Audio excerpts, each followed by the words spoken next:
Hello and welcome to the run-through for your number mock exam. We're going to start off doing questions 1 to 3, so let's get stuck in. Question 1 states that a Formula 1 car that has a test run on a track 6 kilometres long. It takes 1 minute and 15 seconds to cover the distance. What is his average speed in kilometres per hour? So what we first of all need to do is need to look at what information we're given. So we know that the test track is 6 kilometres long, and we know that it takes 1 minute and 15 seconds to cover the distance. Now, a lot of the time speed calculations, speed questions are made very easy for us, because if you look here, we've got the unit kilometres per hour, which looks a lot like kilometres divided by hours, which is actually exactly what we're going to do. Now, there's a couple of ways we could handle this, but the way that we're going to do it here is we're going to figure out what his speed is in kilometres per second, and then change that into kilometres per hour. So the first thing we're going to do is we're going to say, what is 1 minute and 15 seconds in seconds? Well, we've got 1 minute, which is equal to 60 seconds, and then we've got 15 seconds, which is obviously equal to 15 seconds. 60 plus 15 gives us 75. So he's travelling 6 kilometres in 75 seconds. So if we now do distance divided by time, that will give us our speed.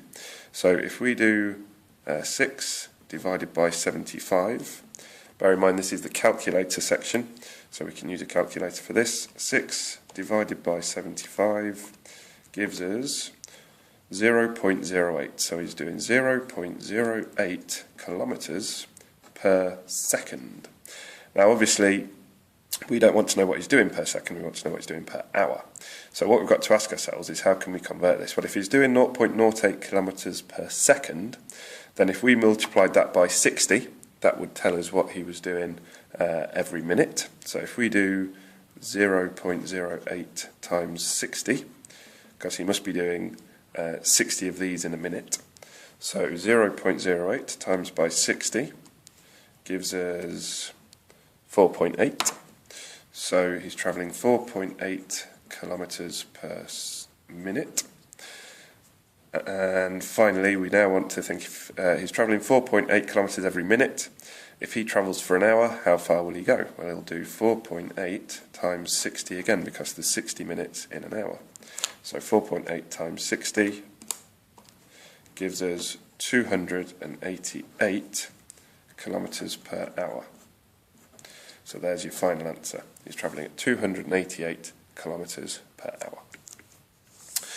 Question 2 tells us that the International Space Station moves at an average speed of 27,756 kilometres per hour, which is fairly staggering. And then it asks, how long will it take to travel 97,146 kilometres? So the way that we think about this one, if it's moving at 27,756 kilometres every hour, if it travels this far, how many hours has it been travelling for? So if we do 97,146 divided by 27,756, then that will tell us how many hours the International Space Station is travelling for in this instance. So in our calculators, we do 97,146 divided by 27,756, which gives us 3.5. 3.5.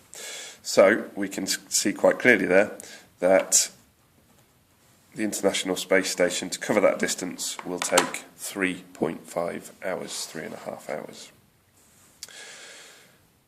Now question 3, we've got the dreaded density question. A gold bar has a volume of 15,730 centimetres cubed and a mass of 250 kilos. It asks us to calculate the density of the material in grams per centimetre cubed, and then to give our answer correct to 2 decimal places. Again, this can look a little bit scary, but look at the unit that we're trying to find. We're trying to find the density in grams per centimetre cubed. And look again here, we've got grams divided by centimetres cubed. So this is actually telling you what we need to do.